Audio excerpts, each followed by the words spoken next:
Coming up on Locked On Dodgers, Tyler Anderson did not accept the qualifying offer and did not sign with the Dodgers.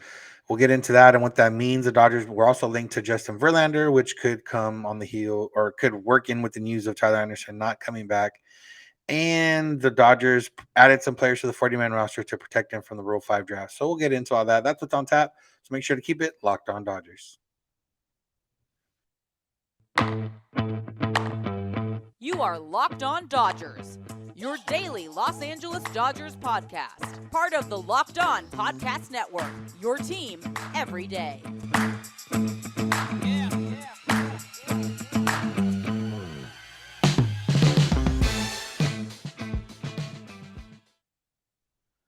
Yo, Dodger fans. Welcome to Locked On Dodgers. We are part of the Locked On Podcast Network, the number one local sports daily podcast network. Locked On, your team every day. This is a daily podcast covering the Los Angeles Dodgers, bringing you the smart fans' perspective on our boys in blue. You can find us wherever you find podcasts and on YouTube simply by searching for Locked On Dodgers. And make sure to subscribe on YouTube and wherever you get podcasts, and you'll never miss a day because you know we're not going to. If this is your first time listening or watching, I'm Vince Samperio. This is my co-host, Jeff Snider. We are together, and we are here to talk about the Dodgers. We're both lifelong Dodger fans that have spent time covering the team, continue to cover the team, and continue to do a podcast every Monday through Friday for you. We haven't missed a day since 2019, March or February, late February 2019. So we're here every Monday through Friday. You can count on that. Just like there's not a lot of things you can count on like that. So take time to appreciate it, I guess. But we're here to bring the smart fans perspective on our boys in blue. That's what we're here to do. And we're here. We got some news. The qualifying offer deadline was on Tuesday. Trey Turner did not accept the qualifying offer, much like we thought. Tyler Anderson, which we didn't know what he was going to do, did not accept the qualifying offer either. And right after not accepting the qualifying offer, it was announced that he was going to sign, or reported that he was going to sign with the Los Angeles Angels of Anaheim. 3-year deal, 39 million or around 39 million. And yeah, Jeff, maybe not surprised at the money, not surprised that he signed somewhere else. Maybe a little surprised that it was the Dodgers. I mean, the Angels. Yeah, it was surprising a little bit. Yeah, we knew the Angels need starting pitching, and we knew that Tyler Anderson was. Maybe we only knew this in hindsight. He kind of fits in with what you would expect from the Angels. You know, it's hard to picture them going after one of the big expensive names, especially with Artie Moreno trying to sell the team and all that. Uh, and so Tyler Anderson, shorter term deal, makes a lot of sense for them. And I wish that when I first read the tweet, I think the first tweet was from Jeff Passan, and he said the Los Angeles or Tyler Anderson has signed a multi-year deal with the Los Angeles, and my brain just, oh sweet, Tyler Anderson's coming back. And it wasn't until the next tweet that came in like 5 seconds later, Rosenthal saying Angels signing Tyler Anderson. Wait, Angels? And I looked the first way. Crap, it was not the actual Los Angeles team; it was the other team. And That's what you get for being blocked by Heyman, because Heyman was actually the first one to say something. Oh, yeah. I'm actually not blocked by Heyman anymore, but I do have him muted because I don't care what he has to say. I figure I'll get it from somebody I respect more. Yeah, it was a bummer, but it was a weird feeling for me because there was also a little bit of a sense of relief for me that it wasn't the Dodgers giving him 3 years. And I didn't realize beforehand that I wasn't comfortable with the Dodgers giving him 3 years and $40 million. But when I heard that somebody was giving him 3 and 40, I found myself being relieved that it wasn't the Dodgers. Did you feel that way? Yeah, I mean, it was one of those things where it didn't get to the 15 mil a year, which I thought he could get up to. And I saw a lot of people happy for Tyler Anderson, or making fun of the Angel. There's a lot of different reactions. None were really a majority reaction. Some people were a little bit concerned about the starting pitching in general, but for it to be relatively cheap, even with 3 years being 3 years being relatively cheap, they paid more for Brandon McCarthy and Scott Kazmir, or around the same at one point back in the day. So, and that was a few years ago before things were more expensive. So, what it means to me is that, and what we're probably going to get talk about a little bit later, is that they have, they always have a plan in place. They have backup plans in place. They have many variations of what they want to do this offseason. And as we've seen before, for the most part, especially in the offseason, when the first domino falls, it's not necessarily something to indict Andrew Friedman or Brandon Gomes or anyone involved with the Dodgers. It's just something that, oh, now we get to wait and see what we do actually get, because we're not getting Tyler Anderson.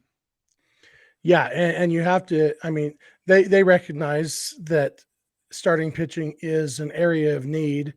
There are a lot of different ways they could address it, though, and yeah, I think I was definitely happy for Tyler Anderson. I'm glad that he put together a year, a career year for the Dodgers, and I'm interested to see if it ends up being a career year or if he can maintain this. But yeah, it was definitely the case that I don't I don't have any idea what the Dodgers are going to do pitching wise. Like I know they're going to do something, but there are so many different ways that they could go.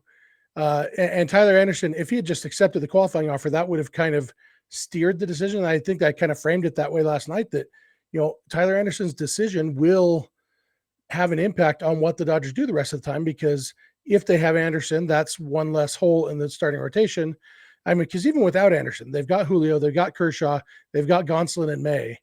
And then you've got the three guys last year who made starts: Pepio, Andre Jackson, and Michael Grove. You've got Bobby Miller and Gavin Stone, who are both going to be ready for the big leagues at some point this year. So the Dodgers could just not do anything, but it really doesn't seem like that's what they're going to do. And then if they do bring in one or two new starters, you start to think, okay, well, what do they do about those six other guys that I just listed who there isn't room in the rotation for? Yeah, and I think the main thing with Tyler Anderson was the stability more so than anything else. You knew he was going to go out there every 5 days for the most part, because he's done it for the most part the last few years, no matter where he's been.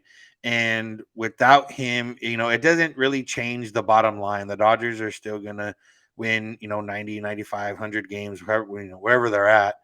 They're still going to be either win the division or be competing for the division. We'll give some credit to the other teams if we want, but it doesn't necessarily change any postseason outlook. Obviously, Tyler Anderson did have the best start of the three starters of of the four starters, if you count Gonsolin, in the postseason. But you don't expect to have Tyler Anderson as anything higher than a number four starter in the postseason realistically.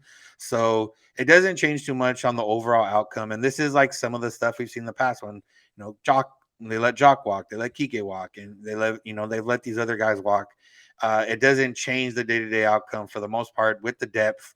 Ryan Pepio can slot into the number 5 spot or even number 4 spot in the rotation and hold it down for the most part from what we've seen last year and from what we would expect, them to him have worked on in the offseason and everything else.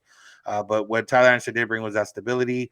Now it's a matter of, do they go after that stability in terms of a top tier arm? Do they try to fill in with the color, a Heaney and Anderson of last year, this year, try to find two guys that could fit in and work them in with the younger guys? And like you said, we don't know what's going to happen. There's a lot of different ways to go about it. I think Tyler Anderson brought that for sure stability to the question of what they're going to do with the pitching. But yeah, it doesn't really change too much in the grand scheme of things, other than you're not going to see High Sox Tyler Anderson every fifth day. Yeah, and that stability is going to be a big question mark, because we know we're not going to get 32 starts from Clayton Kershaw.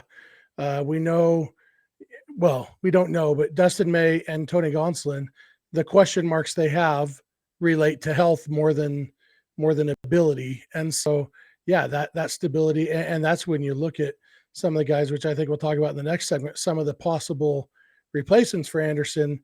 I think that stability will be something that the Dodgers prioritize. Yeah, and it's something that they kind of need, because with Kershaw, you don't know what you're going to get in terms of, you're going to get at least 20 starts, but you don't know if you're going to get 25 or more, if you're just going to get the 20. And everyone else has that same question mark. Tony Gonsolin, you have no idea. He threw the most innings he's ever had. He did have that forearm strain. Dustin May still, not even second full year coming back from Tommy John, but first kind of full year coming back from Tommy John. And that's where it's going to come from. So it's a matter of, are they going to get an innings eater and then kind of wade the waters and see what happens. Are they going to go after a big tier guy that we're going to talk about right now? We'll get into it. But first, let's talk about Simply Safe, because this episode is brought to you by Simply Safe. And the holidays are coming up, and did you know that that means property crimes like burglaries and package theft spike nationally? That's why our friends at Simply Safe Security are offering 50% off their award-winning security system, so that more families and you can feel safe and secure this holiday season. So order your Simply Safe system for half off today and enjoy advanced security and greater peace of mind this holiday season. And it's easy because Simply Safe can get it done. That if I know people that have it and it works out because they have the advanced technology that helps you control your system from your phone with the app. Yeah, that's normal. But does ever the things also have crystal clear HD live stream of your security cameras? Probably not. With wide variety of high tech sensors, probably not. So they got all that, and it's really there for you. And their tech support staff is available 24/7, as long as a monitoring agent. So Simply Safe is there for you. Voted the best home security system of 2022 by U.S. News and World Report, a third year in a row. So go check it out and don't miss your chance to save big on the only security system that we recommend, us being Locked On Dodgers. Get 50% off your new Simply Safe system at simplysafe.com/locked on MLB. It's their biggest discount of the year, so don't wait. That's simplysafe.com/locked on MLB. There's no safe like Simply Safe. Thank you all for listening. Thank you for making Locked On Dodgers first listen. And let's get back into it. So, Jeff, yesterday, Ken Rosenthal put out an article late at night, kind of a what I'm hearing, rumors slash thoughts article. In that article was rumor slash thought. It wasn't really sure what it was, but he said that Justin Verlander, while many thought he might have re-signed with the Astros already, the fact that he hasn't means that, and this his word was perhaps, which makes it not seem like a total report, but a little bit of speculation, maybe slash reporting. He said perhaps he sees the lucrative opportunities available with teams like Dodgers, Mets, Yankees, etc. So this is really like the first link we've seen to Justin Verlander to the Dodgers. And it makes sense because he's a guy that's older and he's a guy that's not going to be looking for a 5, 6, 7, 8 year deal. Realistically, he's probably looking for a 2 to 3 year deal in the range of 35 to 40 mil a year, depending exactly how big he wants to go. And from what we've seen with the Dodgers, that's usually the way they like to go about things. They've offered it to guys like Bryce Harper. They've talked, or it's been mentioned about other guys that they've tried to sign. They did end up giving something like that to Trevor Bauer. And while this won't, end in that way, I don't imagine, it's still something to think about and talk about because while it is just money in the grand scheme of things, it also lays into, some of the talk about maybe trying to get under that luxury tax if they don't have to go over it.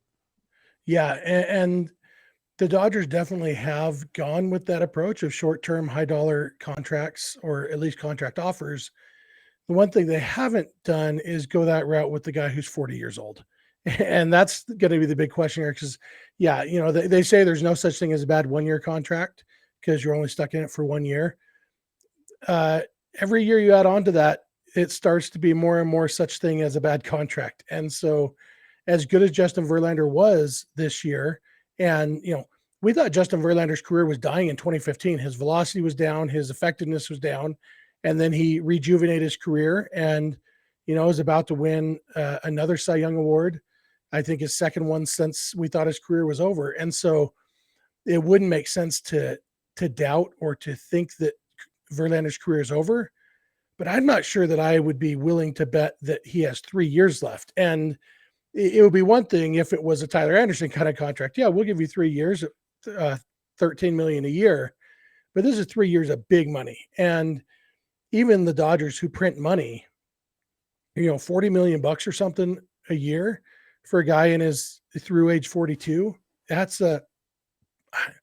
I don't know. Like, I would be pretty nervous if I were Andrew Friedman betting that much money on Justin Verlander being basically the first non-steroid guy since Nolan Ryan to be good to that age. Like I just don't know.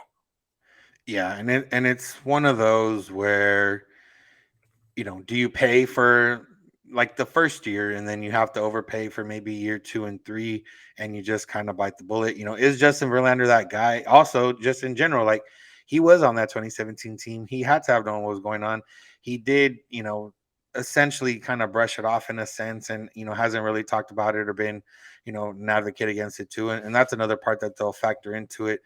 And one part you could say, if you're just a fan that doesn't care about money or anything else, is that, well, they were, well, I guess they didn't end up having to pay him the second year of the deal, because he got suspended, but they were, essentially going to get nothing out of the Bauer contract if it wasn't for that suspension, just because of the way things were going in terms of everything that was going on. So it's a matter of like, okay, they can afford it, but it's a matter of, do you want to afford it? Do you want to have that guy? And it's, you can kind of look at it. I think they've looked at it this way before too, is okay, we can overpay in some areas because we have guys coming up in that area. And it's like, okay, we can give Verlander, 35 mil plus a year for the next 3 years, because we know Bobby Miller is going to come up. We know maybe Gavin Stone's going to come up. Those guys are going to be relatively cheap for the next 3 years and could bring us the value that Verlander would bring or would supposed to bring. So it's, I think they've done that before, where they've kind of paid guys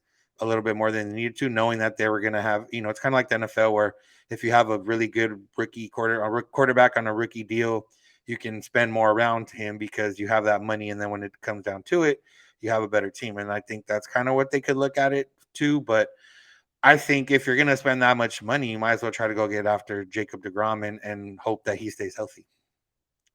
Yeah, I could see that. The one big benefit that Verlander has over DeGrom is he doesn't have a qualifying offer attached to him. And because the Dodgers are a big market team that spends a lot of money, the penalties are more severe for them signing a qualifying offer guy than for other teams.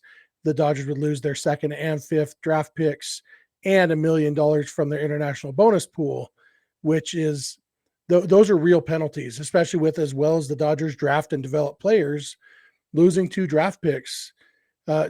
Obviously there is a point where it's worth it. And I think if you could guarantee that DeGrom was going to be healthy and effective, DeGrom is absolutely worth it. But DeGrom, is effective when he's healthy, but he's not healthy very often. And I'm not convinced that the human body is designed to do what Jacob DeGrom does. And that's why his human body keeps rebelling against him.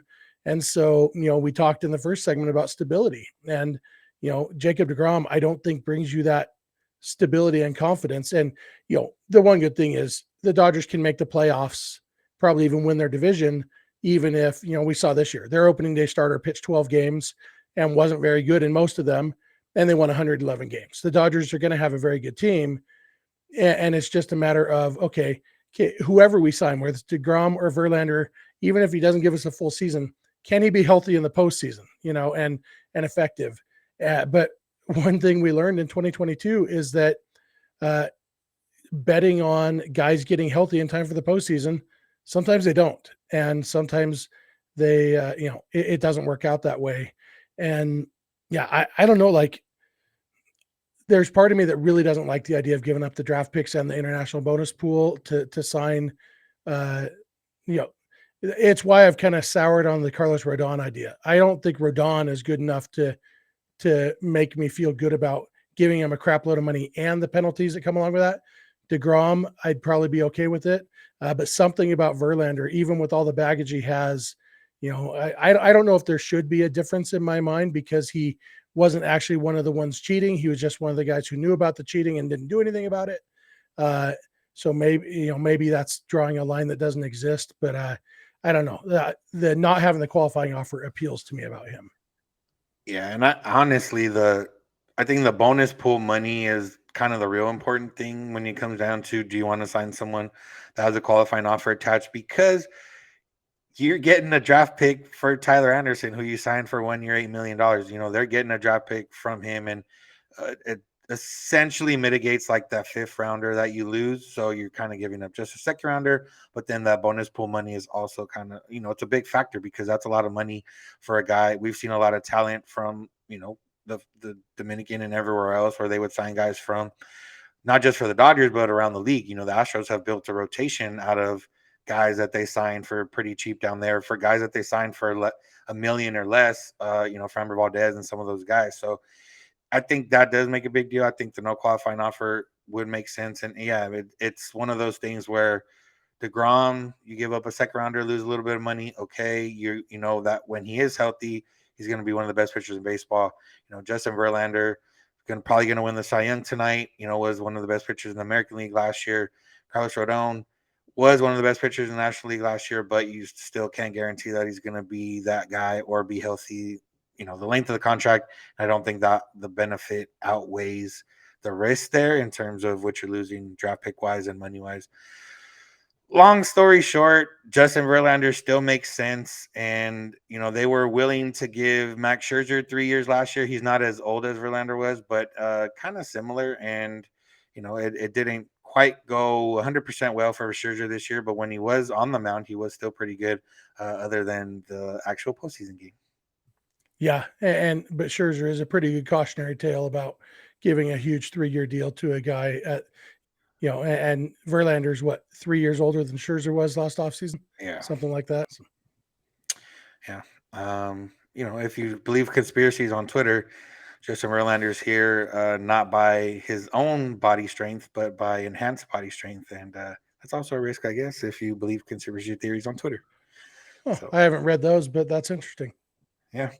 All right. So Dave Roberts was up for manager of the year. We'll talk about that real quick, and then we'll get into the Rule 5, who the Dodgers added to the 40-man roster, who they didn't protect. First, let's talk about BetOnline, because BetOnline is a sponsor for this here podcast, and they are your number one sports source for sports betting info, stats, news, and analysis. And if you love sports podcasts, they got those at BetOnline as well. You can find all the latest odds and trends for every professional and amateur league out there, from football to basketball to soccer and esports. They've got it all at betonline.net, and they're the fastest and easiest way to get your betting fix. So head to betonline.net on your laptop or mobile device to learn more. Check it out, see what they got, and BetOnline is where the game starts. Thank you for making Locked On Dodgers your first listen. Check out Locked On Sports today for your second listen of the day. From the games that matter the most to the biggest stories in sports, Locked On Sports today is available wherever you get podcasts and on YouTube, simply by searching for Locked On Sports today. Right, Jeff. So I guess, Dave Roberts is seemingly a finalist for Manager of the Year a lot more often than not. He was a finalist for Manager of the Year this year, and he was up with Buck Showalter and Brian Snicker of the Braves. And for me, I was like, oh, yeah, he's going to finish in third. I thought it was definitely between Brian Snicker and Buck Showalter, just because, while the Dodgers did break the franchise record for wins, they were still expected to be pretty good. And, it's hard to improve on 106 wins, and the Dodgers did do that. But, realistically, I didn't think Dave Roberts had much of a chance.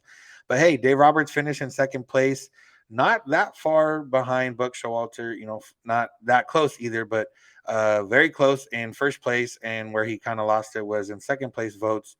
But, yeah, Dave Roberts, second place for Manager of the Year, which I'm sure a lot of people out there, maybe some that listen to this podcast, don't believe in. Yeah, 13 of the voters out of 30 didn't even have Roberts in their top three. This is a regular season award, and I don't know. I think it's kind of ridiculous that Roberts didn't win it. Buck Showalter managed a team that had the highest payroll in baseball and blew a 10.5 game lead in the division. Doesn't strike me as super manager of the year. They did outperform their preseason projections by 14 games. The Dodgers only outperformed theirs by 10 games. But when you factor in what we talked about, that Walker Buehler missed most of the season, Blake Trinan missed most of the season, Cody Bellinger, Max Muncy, Chris Taylor all had bad seasons offensively. To win 111 games, I don't know. I don't know what Dave Roberts has to do to win this award. He's only won it once, and it was actually in his worst season as Dodgers manager. His very first year, they only won 91 games, and he won Manager of the Year. Ever since then, they've gotten better and better, and he has not won the award again. I know some people who listen to this show think he's a terrible manager. Personally, I think that it's kind of ridiculous he didn't win Manager of the Year award. I think Buck Showalter has reputation that is not matched by any sort of results he gets on the field.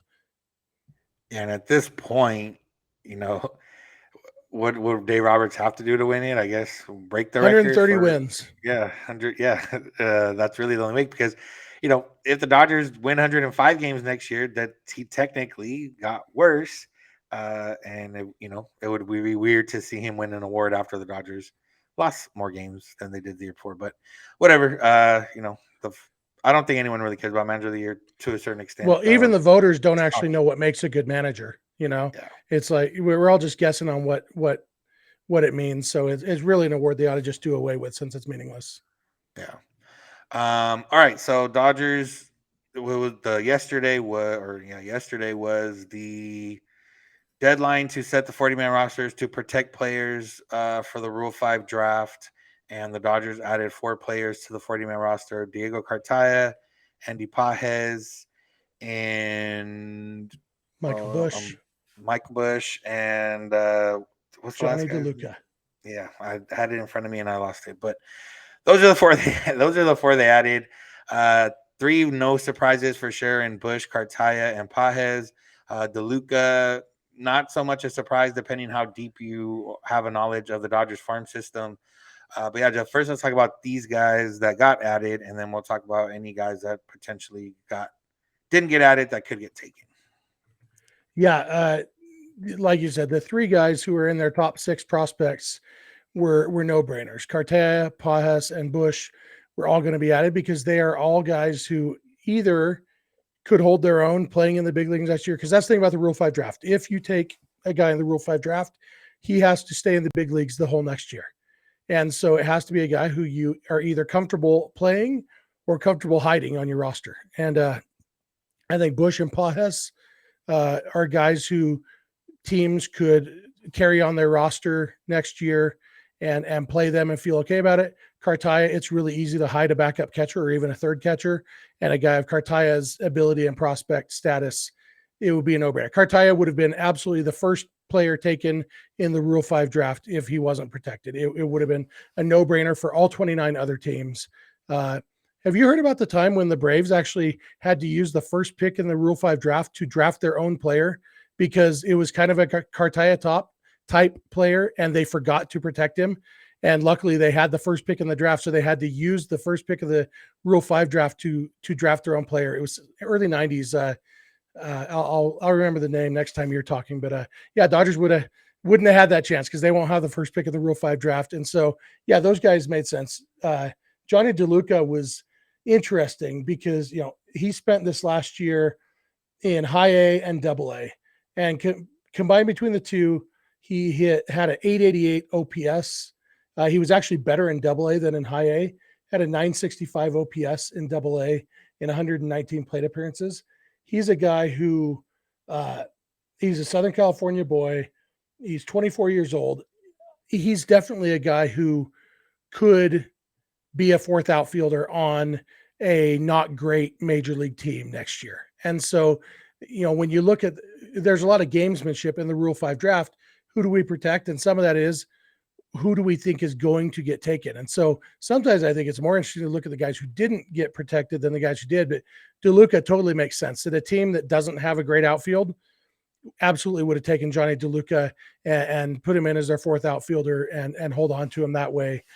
So it made sense for him to be protected. The one that really jumped out at me, surprising that he wasn't, maybe not surprising, but most surprising, was Jose Ramos, just because he is kind of Andy Pajes light, but he's got a lot of skills. And I don't know that he is ready. I think that's probably what the math the Dodgers did, that they just don't think that Ramos is ready enough that a team will take him, or maybe they just think that they are okay losing him if they have to, just because of the logjam they have in the outfield. But Ramos was maybe the one that surprised me the most. Yeah, surprising just based on name. Well, we've seen him do well recently in the Arizona Fall League, and he's a guy that has become a bit of a name in the Dodgers farm system. But yeah, being 21, having not played above high A before, I think the Dodgers took the kind of the risk factor there. That's nobody's going to take him and keep him up in the majors the entire time. The other names available or out there that were maybe not surprising, but just names you might know: Cody Hosey, who was once on this show before; Brandon Lewis, Ryan Ward, and then a bunch of pitchers: Hunio Choi, who was the minor league pitcher of the year a couple years ago; Braden Fisher, Alec Gamboa, Jermaine Rosario, Nick Robertson, Carlos Duran, Jeff Belgie. I think realistically, none of those guys were going to find themselves on the Dodgers next year. And I think the one that was closest in terms of stuff was maybe Carlos Duran, but he's a reliever, and the Dodgers don't necessarily protect relievers. We've seen Brett DeGuz, Jordan Sheffield, a couple guys or yeah, a couple guys that they've lost in the past. Uh, Durant, I may be missing up Duran with Robertson, but either way, they weren't going to protect somebody that's projected to be a reliever realistically. So it made sense. Everyone that they did have. It's still funny that Jorge Vivas and the guy from last year are still on the 40-man roster and probably will continue to be on the 40-man roster because it didn't end up needing to do it because there was no Rule 5 draft, and realistically, those guys are maybe still not 1 or 2, 3 years away from being a factor on the Dodgers. Yeah, it is kind of interesting, and we'll see. I think there's still going to be some movement of some of those guys. Some of these guys, I think the Dodgers are going to be pretty active on the trade market this offseason because they do have so many young guys, young prospects who there's not going to be room for all them in the big leagues in the future. Yeah, Duran is he's only pitched in high A. That's the highest he's gotten, and he spent all year at high A and had a 4.25 ERA, and so they like his stuff, but I think it would be pretty hard to take him and hide him in a big league bullpen at this point. There was that one year the Padres, I think, took 3 picks in the Rule 5 draft and did like they had guys who spent the whole year in the majors and then went back to the minors the next year and didn't get back for 3 years. And so, you know, stranger things have happened, but I think the Dodgers are feeling pretty good about where they're at as far as who's going to be taken. Yeah, and one of those reasons is just because they had so many free agents and other things that they had space on the 40-man roster because they still have space on the 40-man roster currently. Once Kershaw signs, they'll still have a couple of spots available. But as you said, it's a matter of, a lot of those guys, or even some that are on the 40-man roster currently, might not be there by the start of the year. So we'll see how it goes. Yep. Anything else you want to add, Jeff, before we head out for the day? No, I think that pretty much does it. Yeah, it's always fun to talk to you. It's enjoyable to do this show with you. Don't mind doing it alone, but yeah, it's definitely easier to just have a conversation than to map out how I'm going to talk for 30 minutes straight. So thanks for being here, and thanks for me being here. Thanks, me. Yeah, definitely. All right, that's going to do it for today's episode. Thank you all for listening. Thank you for making Locked On Dodgers your first listen of the day. Like we said, check out Locked On Sports today for another listen in your day. Go beyond the scoreboard and behind the scenes with local experts and insights only Locked On can provide. Find it wherever you find podcasts and on YouTube by searching for Locked On Sports today. You can also find us the same way if you search Locked On Dodgers, which you can search on Twitter and Instagram as well to find us. Jeff is on Twitter at Snider. I'm at Vince Samperio. The DMs are open on all those accounts if you need to get a hold of us or have a question or a comment or even a concern. We're here to listen to those as well. We are available to get a hold, or we can get a hold of us also via email, lockedondodgers@gmail.com, or via voicemail text at 323-863-5625. We're here every weekday morning, and we hope you'll be with us when you get in your car or if you're at home. Terry Smart Advice Play Podcast, Locked On Dodgers. And remember, you don't have to agree, you just have to listen. Have a good one. We'll talk to you tomorrow.